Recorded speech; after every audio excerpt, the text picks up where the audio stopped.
Sa ibang balita, liamado pa rin po ang aktor na si Aga Mulak sa labanan sa pagkakongresista sa ika-4 na distrito ng Camarines Sur. Ang problema, may napaulat na may na-invalidate o manong mga boto sa lalawigan. Kaugnay po niyan, makakausap natin sa linya ng telepono si Aga Mulak.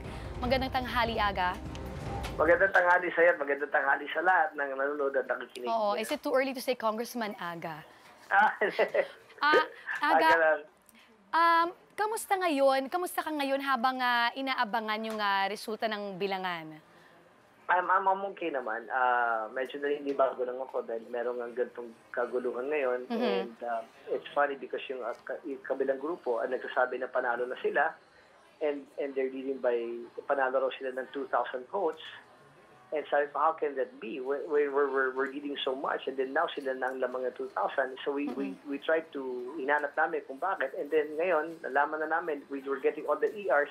We have 10,000 invalid votes now sa buong district, which is too much. And then sa Caramuan, in one town, we found out there's discrepancy there. There's 800 votes na napunta sa kanila. Votes ko na napunta sa kanila.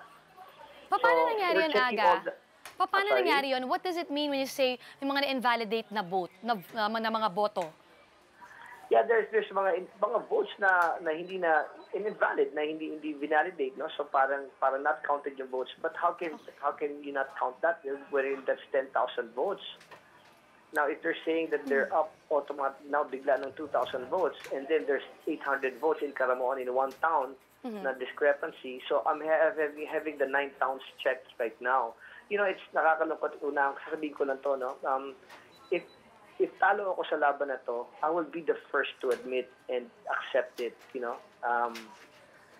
But if there's cheating, hindi ko pwedeng palagpasin talaga. Kasi ang dami na nangyari ganyan in the past. And then after how many years, malalaman totoo nga.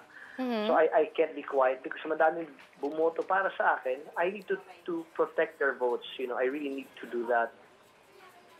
Okay. Aga, paano nalaman ng kampo mo na meron nga mga boto, yung ganito, medyo marami-rami ang sinasabi mo na invalid votes, di ba? Last night pa sinasabi niya kasi nga malalayo yung mga ibang towns, yung ibang mga coastal towns. So na nakukuha namin lahat, it's coming in. Kayo na pang umaga to nag-start, madaling araw pa lang nagdadatingan na yan. So marami ng gulo talaga dito. Kahit nung Monday pa lang, yung vote buying, massive vote buying, and then there's harassment. Sobra talaga. We have so much reports. We're just keeping it all. It's all coming in right now. And sabi ko nga ako, ba't nagkakaganyang gulo? Ayaw ko rin magkaroon ng gulo. But if there's cheating talaga, I think it should be looked into talaga. Actually, prior to this, di ba, muntik ka pang hindi nakatakbo because of residency issues, no? May mga bumabatikos na hindi nga raw marunong hindi ka raw very familiar sa Bicolano, no? Anong naging diskarte mo sa kampanya para maipakita mo na alam mo yung pangangailangan talaga ng distrito? Taga dito naman talaga kami, so they cannot deny that. So, ang ginawa nila from day one is try to disqualify me. Okay. You know, disqualify talaga ako. And lumaban ako sa legal. So even up to now, puro legal ang laban ko. And nanalo ako sa lahat.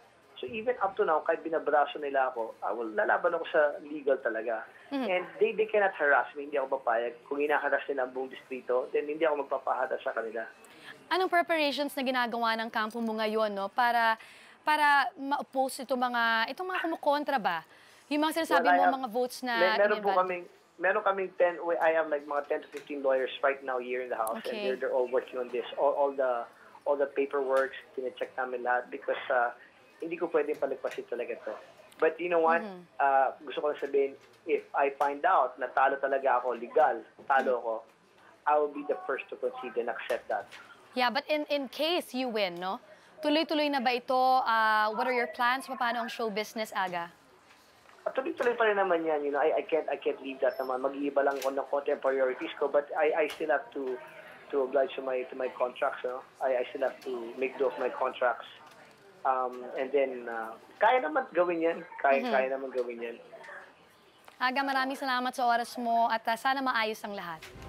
Yes, sana lang. Pakitulungan na lang ako sana mabantayan din lahat dito sa Kamsur sa district namin because there's something really going on here. Kalungkot. Okay, thank you, Aga. Thank you. Salamat.